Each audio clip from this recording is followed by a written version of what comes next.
When illegal drugs and activity is going on, the landlord becomes impossible. And I mean, it also becomes responsible. Two things. Well, their life is impossible because that's what they deal with probably every day. Also, they become responsible, and they probably do deal with local police departments in a lot of issues. Okay.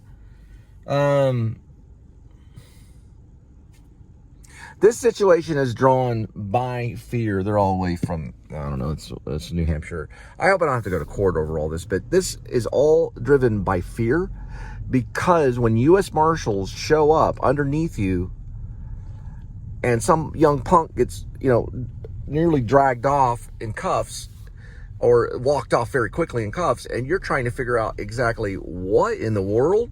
Because I know there's people get hot-headed and stuff, but you're trying to figure out what exactly is going on. What is this? What is this about? Where, you're not told anything. Well, nobody is told anything. But that's not the situation. I have a loved one that was possibly assaulted, that did a confession, but we're keeping it private because of the sake of that person's wishes. And I've called police department about all of this before in Dallas when it went on. I did a Zoom recording. They told me the person has to call. But what about the person special? Then you have to get a power of attorney and a bunch of other stuff. There's a lot of legal stuff that you have to go through to protect people.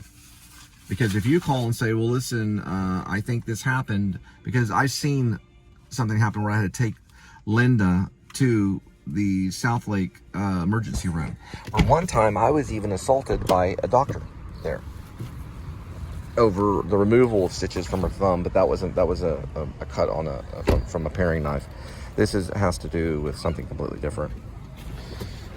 This had to do with a flying ashtray or something like that. This was like a long time ago. So they said that they have to be the one. So I see how it works. I don't know. How it works is if you get assaulted, you have to be the one that makes the report. So if you see it happen, I guess you have video proof, then you're good to go. So, if you see this stuff happen, boom, break out the cameras.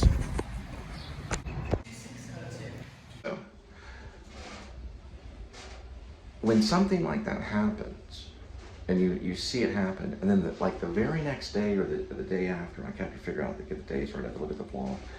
All of a sudden, the landlord is like talking to someone. Why would they go through that much trouble? And then they're like, no big deal. Guess we're wrong.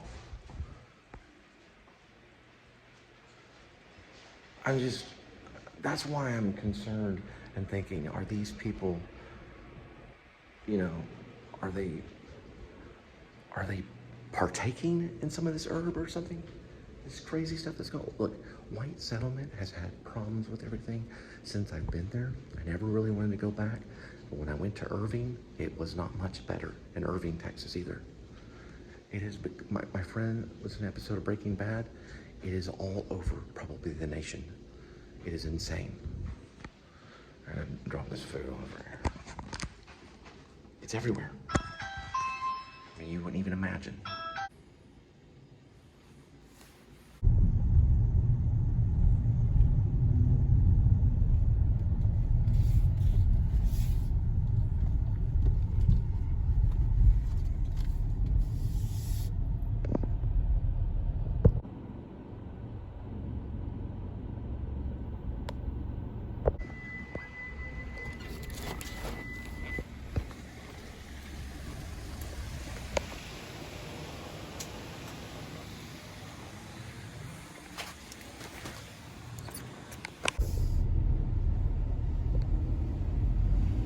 It's important in this case, you want to go with Brat. It doesn't matter, any officer. Okay, Brat, that's going to start with the badge number. It's going to be the rank, the association, and the title. The title is going to be the name. We know what rank is. Association just means where they're from. U.S. Marshals, association, right? They're a district. Lone Star Task Force is a district. They're from somewhere, so they have association. They all have badge numbers. They all have ranks. They all have names, and they all have the right to go to prison, because a lot of them come from prison or are going to prison. Now, let me explain something, okay? Let me explain something. This right here changed the world not very long ago because of an unjust thing that happened to somebody over $20 that was supposedly a fake bill, which probably wasn't even a fake bill, but who knows? A man was crucified. They're no longer Rome. Rome's dead. Let Scorsese know. Wake him up, shake the bed, and you wake up. Rome's dead. The Protestants are here. Scorsese, make a decision. That's what's going on. We know the Catholic. We know all that stuff. But let me tell you something. Rome is dead. They're not putting their knees on the back of anything. They're exposed, and that goes for all their chokeholds, their guns, tear gas, fear, and putting young kids up to possibly assault. That CCPD officer was there for more than 30 minutes with a female officer as well, the day before the assault happened. And she's threatening criminally trespass. I've already wished for criminally trespass against the person that jumped on my balcony trying to stir things up. And are landlords involved? Are they getting a payoff? And there's a shady towing company going around when we already paid for parking permits a long time ago. And there's a shady towing company, shady. And then next year, they're getting rid of state inspection, where you just basically say, this is where I live and this is my vehicle. The lawlessness, the reason for that is because it's written. It's in Revelations. The 4 horsemen aren't exactly, they didn't go to exactly police academy. It's not going to go their way. They're not going to get every single thing that they want. Right? That's where some of this is coming from. And let me explain one thing to you right now. When you do that, and it's done to a downstairs neighbor, and you have the shields and you're yelling and screaming, who are you putting fear on? The other poverty-stricken criminal, right? Because poverty is your criminal, right? You're not doing it to a rich person's house. If you did that, all lawyers would be drawn. Unless that person is directly related to trafficking stuff over the border. And this is an anti-drug show to bring about police corruption is all it is. What all a criminal is going to do in a case is like, look, this is how it went down. And this is what ended up happening. And when I was this young and this happened and all this stuff, and they're going to sit there and tell all the reasons why that it happens. But a police officer is going to give their badge, their rank, their association and title, and what are you doing here at this moment? Show cause. Because people have to have the right to defend themselves, and you have to have the right to show cause in a scientific proof. Not what you think is cause, not what you think is rumored, or what people go and lie and they do a thing called swatting other people, right? Because that's happened to some of our congressmen and everything. So you're in the process of realizing that you're already wrong by disturbing the peace of the public. Whoever that CCPD officer was, he needs to be investigated, along with the female officer. And the U.S. Marshal, who cares? Investigation.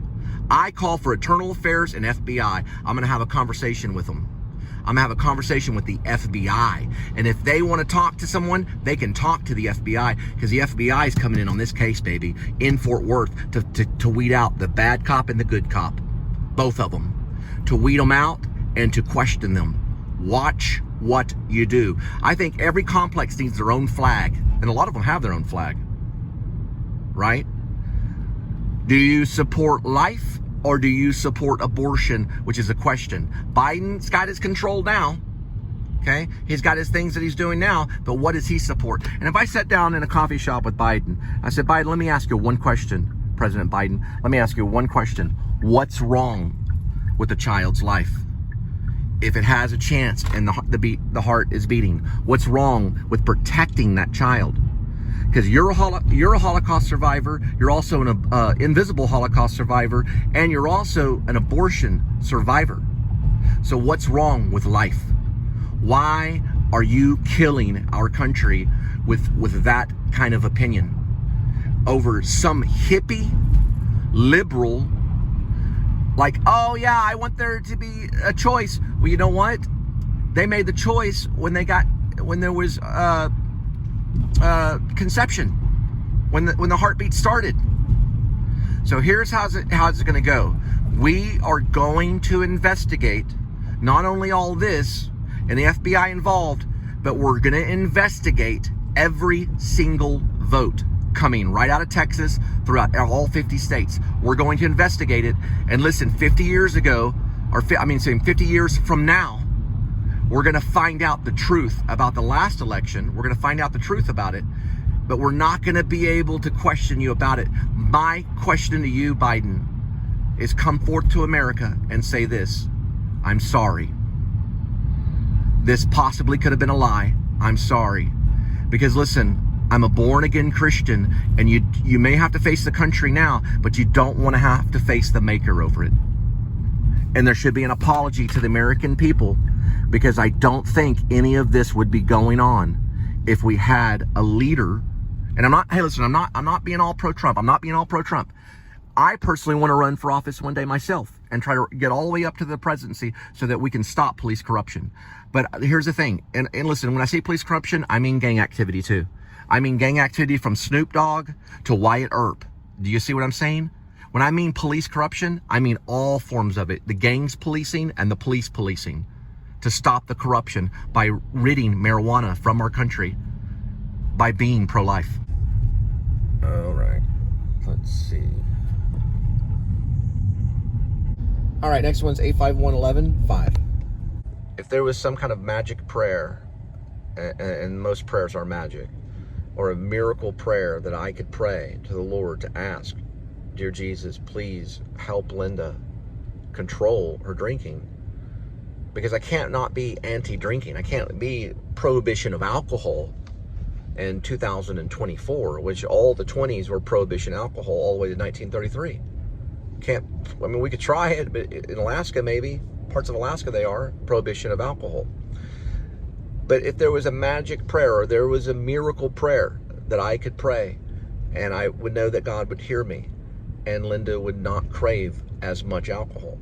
Because in the Bible, it does refer to drinking, like one glass of wine or whatever, is actually a blessing. The Baptists don't understand that. Listen, the Baptists, they're on soda, and they don't give them energy drinks, and they'll smoke your cigarettes and sometimes drink your beer, and it's not good. But that's just a joke when they're fishing.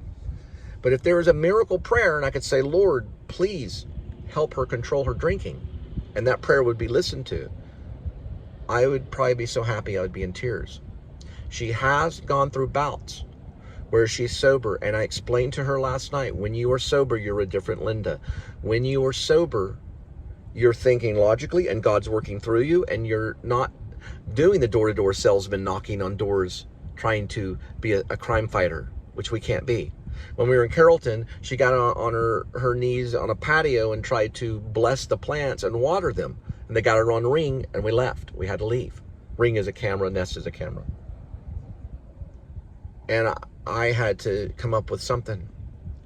But if there was a miracle prayer, I would pray it. And you can help. You can pray. Or you can leave a comment to help Linda. But don't be snide and don't be mean about all this. This is a sensitive issue that's been going on for a very long time. Look, I'm going to be the first to say that I'm not anti-police. I'm not anti-military. I'm not for just only revolution. We're in revolutionary times. I'm not for only that. But you get to the point where you feel like you don't have any other choice, because you cannot tell a police officer that this person can be sober and good. I could not go up to the state trooper, well, I was too far away, the state trooper that was in Dallas, and explain to him, hey, listen, it's okay. She'll be fine in about an hour or two. And they know this stuff. And they dragged her into solitary confinement over being a little tipsy. Well, I guess maybe it was a little worse than that. I don't even know how these people like Lou Reed and Andy Warhol and all these great heroes of the art world got to the point where they can even make a record or an album. I don't even know how they even, it was by miracle. Or they just showed up at the bar playing Here's the Man, Here Comes the Man kind of thing.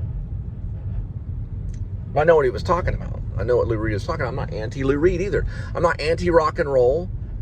I even understand the Satanists. At least they acknowledge God. Then the atheist doesn't, and the unbelieving doesn't. And then there's the one that spits at the Christian, or one that protests against the Christian. You know, there's those. We're in a time, where protest is questioned. I mean, I'm a Protestant. I'm supposed to protest. It means protest. Protestant means protest. What else am I supposed to, how else am I supposed to tell it?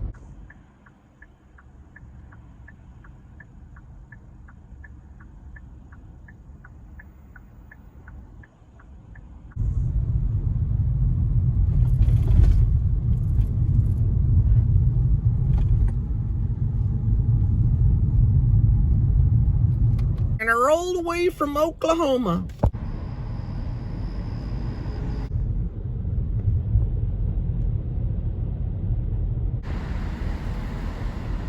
It's funny that Lou Reed's in the Velvet Underground talks about I'm waiting for my man, when there's whole aspects of Christ being a man, you know, and you know, that's not who he was talking about. He's talking about a guy wearing all black that always shows up late. We know what Lou Reed was talking about. We don't have to question him. But the thing is that he wrote this little confession kind of thing, talks about Lexington and 1 through 5 and all this stuff. He's talking about that because he afflicted himself, and his band probably was afflicted. I don't know about Nico. She was definitely special. But they were all afflicted. You were hearing their affliction and this consistent dun dun dun dun dun dun dun dun dun dun. I'm waiting for my man. Bum, bum, bum, bum, bum, bum. $26 in my hand. All that was like a response not only to Bob Dylan, but the affliction, because they were afflicted with their drug use and Andy Warhol flipping out and the Velvet Underground and Jim Morrison coming around, which a lot of critics just called him a buffoon acting like a drunken poet, you know. But the Lou Reed was kind of like he was kind of confessing, and it was like no big deal kind of thing, you know. Even though he wrote a few good ones, he had to do that or nothing at all. You know, it eventually got him way down the line, but it didn't get him at that moment. There had to be some type of control to sit there in front of the mic, or to sit there behind the guitar and come up with original lyrics and original rhythm that no one that was not afflicted could come up with, you know. There's equal and opposite reaction. There's a reaction to something, you know. For every action, there's an equal and opposite reaction. So they were listening to a reaction, you know, and then, you know, and they're like, oh, no big deal. We'll just basically bang on the door underneath you. Hey, how y'all doing? Y'all don't have the money to get a bunch of lawyers? Don't be so sure, my friend. My peer was Bradley Cooper. I sat across the table from James Lipton. Harvey Keitel still around. Everything could change, switch around. We get lawyers real quick. We get names. They go to lawyers real quick. Doesn't matter. In a court of law, we got the Goon Patrol who all had badges, right? The Goon Patrol got picked up. They all had badges. Now they're waiting for their man. See, the thing about Morrison, Jim Morrison, of course, maybe a little bit different than Lou Reed. Morrison was numb to the fear. He was numb. It was in his music. He'd scream. He had no inhibition, or whatever you call it, saying that, you know, I know I hate to say it, but Hitler alive and well in Florida and all that stuff was out of just no fear. And then, you know, Oliver Stone showed that he showed his finger and he didn't really pull out, you know. That's what he got, like, in trouble. He pulled out his member and he showed it to the audience, so he got in trouble, you know. Lou Reed, I guess, not Lou Reed, I'm sorry. The media or everybody said he did that, but Oliver Stone said that it was like his finger, because in the movie he shows his finger like he's playing a joke. Anyway, Lou Reed, I don't think he was numb to the fear. I think that was coming out of fear, everything.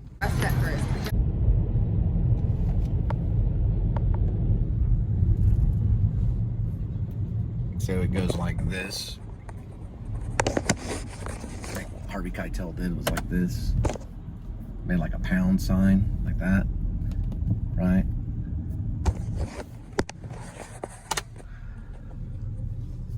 So what is the definition of entrapment? The same thing about employment, right? when you're employed, and like you work for W-2, right? Or whatever, you work for a corporation or whatever it may be, then you're employed, right? They're like, well, I'm a lawful person for law enforcement that it's employed. That's a ploy, as in P-L-O-Y. You're ployed to do something. Where does entrapment come from?